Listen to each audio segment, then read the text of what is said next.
এভাবে বানিয়ে নিন উচ্ছের চচ্চড়ি, মুখে স্বাদ ফিরবে। এর জন্য নিয়ে নিয়েছি উচ্ছে গোল গোল করে কেটে, তার সাথে লম্বা লম্বা করে আলু, পটল আর কুমড়ো নিয়ে নিয়েছি। প্রথমে উচ্ছেটাকে সাদা তেলে ভালো করে ভেজে নিতে হবে। উচ্ছের যে কোনো রেসিপি তৈরির ক্ষেত্রে, সেটা চচ্চড়ি হোক বা তরকারি হোক, যাই হোক না কেন, উচ্ছেটা যদি ভালো করে আগে একবার ভেজে নেওয়া হয় লালচে করে, তাহলে কিন্তু উচ্ছের তেতো ভাবটা অনেকটাই কমে যায় আর খেতেও খুব একটা খারাপ লাগে না। তাই উচ্ছেটা এখানে ভালো করে ভেজে নিচ্ছি। এটা কিন্তু উচ্ছে রান্নার একটা টিপস হিসেবে আপনারা কাজে লাগাতে পারেন। দেখুন উচ্ছেটা কিন্তু মোটামুটি ভাজা হয়ে গিয়েছে। এবার এটাকে তুলে নেব।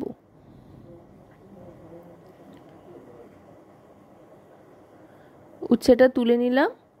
তুলে নেওয়ার পর এবার লম্বা লম্বা করে কেটে রাখা আলুর টুকরোগুলো দিয়ে দেব ভাজার জন্য।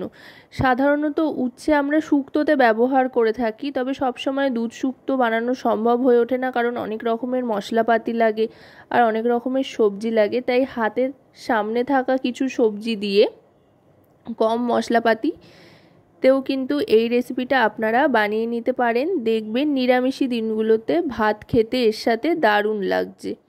এবার দিয়ে দিলাম খানিকটা কুমড়ো আর পটল, এগুলো একসাথে ভালো করে ভেজে নেব। যেহেতু নিরামিষি রান্না, সেই জন্য প্রত্যেকটা সবজি যদি ভালো করে ভেজে নিয়ে তেলে রান্না করা যায়, তাহলে কিন্তু সবজিতে খুব সুন্দরভাবে মশলাগুলো ইনসিস্ট করে আর সবজিগুলো খেতেও ভালো লাগে।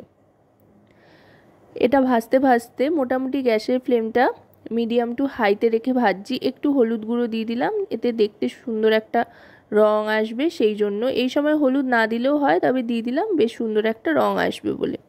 হলুদ গুঁড়োটা দিয়ে ভালো করে মিশিয়ে আরও খানিকক্ষণ ভেজে নিচ্ছি। কুমড়ো, পটল, আলু এগুলো অনেকটাই নরম হয়ে ভাজা ভাজা হয়ে আসবে যখন, তখন তুলে নেব। মোটামুটি 4 রকমের সবজি এখানে ভেজে নেওয়া হয়ে গেল। এবার কিন্তু কড়াইতে আরও আরেকটু তেল অ্যাড করতে হবে। ভাজাভুজিগুলো মোটামুটি সাদা তেলে করে নিয়েছিলাম, তারপরে সর্ষের তেল দিচ্ছি। চাইলে কিন্তু গোটাটাই সর্ষের তেলে আপনারা করতে পারেন, আবার এভাবে সাদা তেল সর্ষের তেল মিশিয়েও করতে পারেন। এবার ফোড়ন হিসেবে দিয়ে দিচ্ছি 5 ফোড়ন, শুকনো লঙ্কা আর তেজপাতা। এই ধরনের তরকারিতে কিন্তু 5 ফোড়নটা খুব সুন্দর যায়, 5 ফোড়নের গন্ধটা খুব ভালো লাগে। এবার দিয়ে দিচ্ছি খানিকটা হিং, 5 ফোড়ন, আর তার সাথে এবার দিয়ে দেব গ্রেট করা আদা। এই তিনটে একসাথে যে কোনো নিরামিষি রান্নার স্বাদ কিন্তু একেবারে বদলে দিতে পারে। যে কোনো নিরামিষি তরকারিতে আপনারা এই তিনটে জিনিস একসাথে ফোড়ন দিয়ে দেখবেন, অসাধারণ খেতে লাগে, কারণ ফোড়নের ওপর কিন্তু রান্নার অনেকটা স্বাদই নির্ভর করে।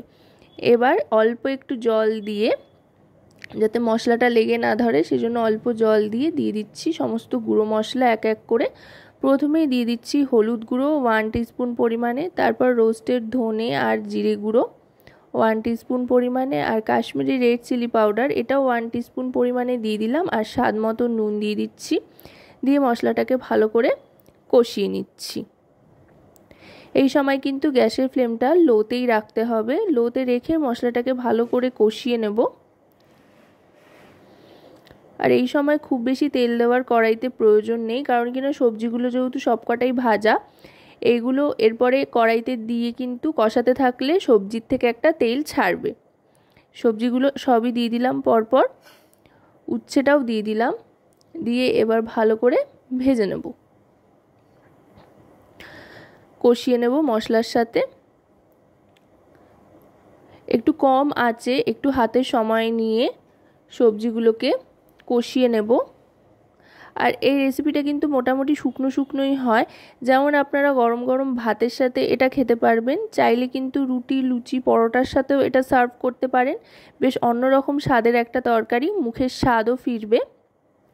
এবার দিয়ে দেব সামান্য জল, খুব বেশি জল দিচ্ছি না, কারণ কিনা এগুলো কিন্তু সেইভাবে খুব নরম করে সেদ্ধ করার কোনো প্রয়োজন নেই, কারণ কিনা যেহেতু ভেজে নিয়েছি এমনিতেই সবজিগুলো সব নরম হয়ে গিয়েছে।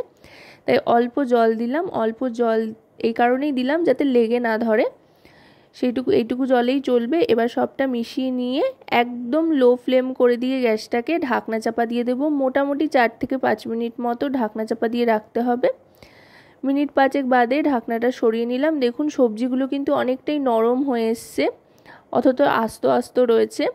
ঠিক এরকম যখন একটা টেক্সচার চলে আসবে তখন বুঝতে পারবেন আপনার তরকারি কিন্তু মোটামুটি তৈরি হয়ে এসছে। আশা করব রেসিপিটি আপনাদের ভালো লাগবে। ভালো লাগলে অবশ্যই রান্নাবাটি চ্যানেলটিকে সাবস্ক্রাইব করে লাইক শেয়ার কমেন্টের মাধ্যমে আমাদের পাশে থাকবেন আর পাশে থাকা বেল আইকনটি অন করে দেবেন। সব শেষে অল্প একটু স্বাদ মতো চিনি দিয়ে এটাকে সার্ভ করে দিচ্ছি।